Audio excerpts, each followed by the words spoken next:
ఇక తదుపరి రాశి వృశ్చిక రాశి. వృశ్చిక రాశి వారికి ఈ మాసం ఎలా ఉండబోతుందండి? శ్రీ గురుభ్యో నమః. మహాగణపతి నమః.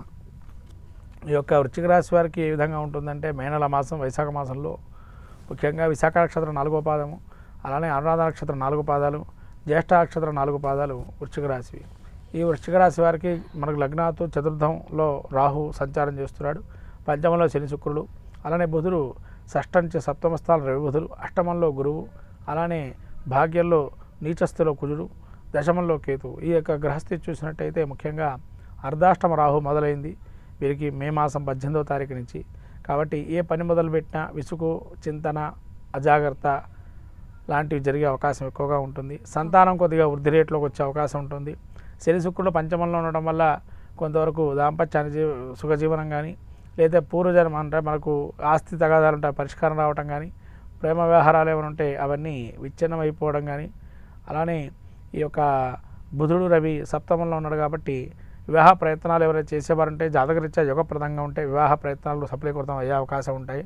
అలానే వీరికి అష్టమంలో గురుడు ఉన్నాడు కాబట్టి ఆయుర్దాయానికి ఎటువంటి లోటు లేదు. ఎన్ని ఇబ్బందులు వచ్చినా ఆరోగ్యాన్ని తాత్కాలికమైన అనారోగ్యమే కానీ పర్మనెంట్గా అనారోగ్యం అనేది ఉండదు. తాత్కాలికంగా ఆరోగ్యంగా బయటపడే అవకాశం ఉంటుంది. అలానే కుజుడు వీరికి ఈ యొక్క 9లో ఉంటున్న నీచస్థితిలో ఏది పట్టుకున్నా మట్టిపాలు అయ్యే అవకాశం ఉంటుంది. కాబట్టి ఏది పెట్టుబడులు కానీ నూతన కార్యక్రమాలు కానీ ఏవి చెప్పకపోవడం మంచిది.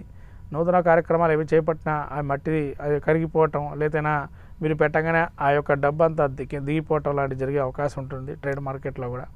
కాబట్టి జాగ్రత్తగా ఉండడం, నష్టాన్ని చెవి చూసుకునే ప్రయత్నం చేయకుండా కొంత మౌనంగా ఉండడం మంచిది. సమయం అంది కాదనుకోవటం. తర్వాత కేతు దశమంలో ఉన్నాడు కాబట్టి వృత్తిరీత్యా వ్యాపారం చేసేటువంటి వారు కానీ, వృత్తిలో కానీ ఉద్యోగాల్లో చేసే వ్యాపారాలు కానీ, ఉద్యోగం చేసేటువంటి వారు కానీ, కేతు 10లో ఉన్నాడు కాబట్టి అనుకున్నంత స్థాయిలో హైక్ రాకపోవటం, ప్రమోషన్స్ రాకపోవటం, అనుకున్న స్థానంలో బదిలీలు కాకపోవటం జరిగే అవకాశం ఉంటుంది. వాడిని చింతించకూడదు.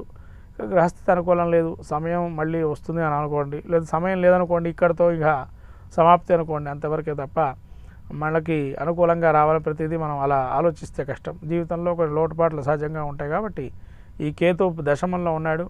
అనుకున్న రీతిలో మనకు వ్యాపారంలో కానీ, వృత్తిరీత్యా కానీ, ఉద్యోగంలో కానీ అంతగా డబ్బు రాణింపు ఉండకపోయినా కానీ కొంత గొప్ప మీకు అనుకూలంగా ఆకస్మికంగా కొన్ని అవసరాలు తగ్గట్టుగా డబ్బులు వస్తాయి.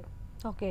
అయితే ఈ రాశి గల వారికి అంటే వివాహ ప్రయత్నాల్లో ఉన్నటువంటి వారు కానీ, లేకపోతే దాంపత్య పరంగా కానీ ఎలా ఉండబోతుందండి? వివాహ ప్రయత్నాలు ప్రతికూలంగానే ఉంటాయమ్మా. అదే జాతకం కూడా చూడాలి. ఇది గోచార ఫలితంగా చెబుతున్నాం. జాతకంలో ఏమన్నా యుగప్రదంగా ఉంటే చెప్పలేం, కానీ ఇదైతే గోచార ఫలితం అయితే ఖచ్చితంగా అంత యోగం అయితే లేదు. తర్వాత వివాహం కానీ మళ్ళీ ఈ వివాహ ప్రయత్నాలు ఆ విధంగా ఉంటాయి. వ్యాపారానికి కూడా కొద్దిగా అంతగా బాగలేదు. కాబట్టి వ్యాపారాలు ఏం పెట్టుకోకపోవడం మంచిది. అలానే మరి ఈ రాశి వారికి ఎలాంటి పరిహార మార్గాలు సూచిస్తారు?